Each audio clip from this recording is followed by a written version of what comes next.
So has this ever happened to you that you're looking for a model that you've modeled previously, but the only file format that you find it in is in PDF? So I have an example model here that I've modeled back in my school days. So I think that it's fine to use for this example. So the usual intuition to reverse engineer this would be to take a screenshot of it,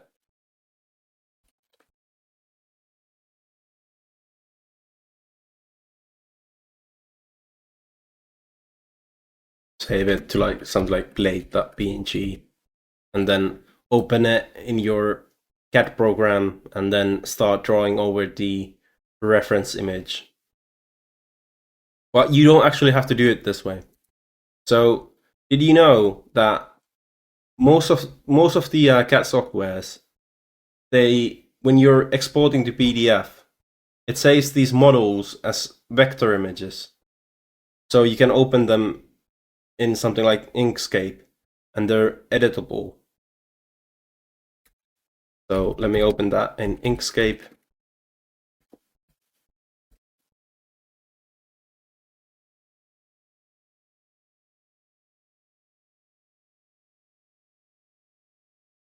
So these are vector images that you can move around.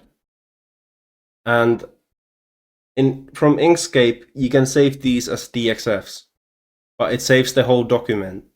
So I will have to clean this up a bit. So take out all of the dimensions that I don't need.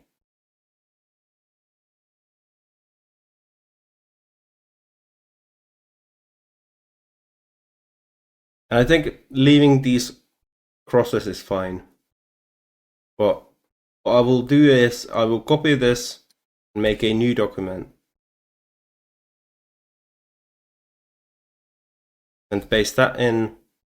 And now it's in A4, the original document, so we'll have to change the document size to fit these contents. So open document properties. Then there's this option, resize the content. This will make the document the size of the of your content size. After that, there's this option, save a copy. So this gives you the option to save it as a DXF. So you can open it in any 2D CAD and in most 3D CADs as well.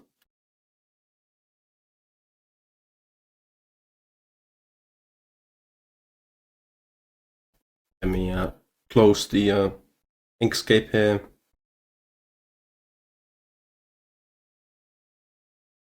And let's open it. So it was drawing.dxf.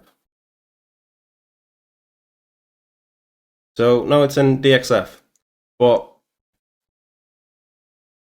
what usually happens, or at least what I've seen from SolidWorks, so this is in the vector image.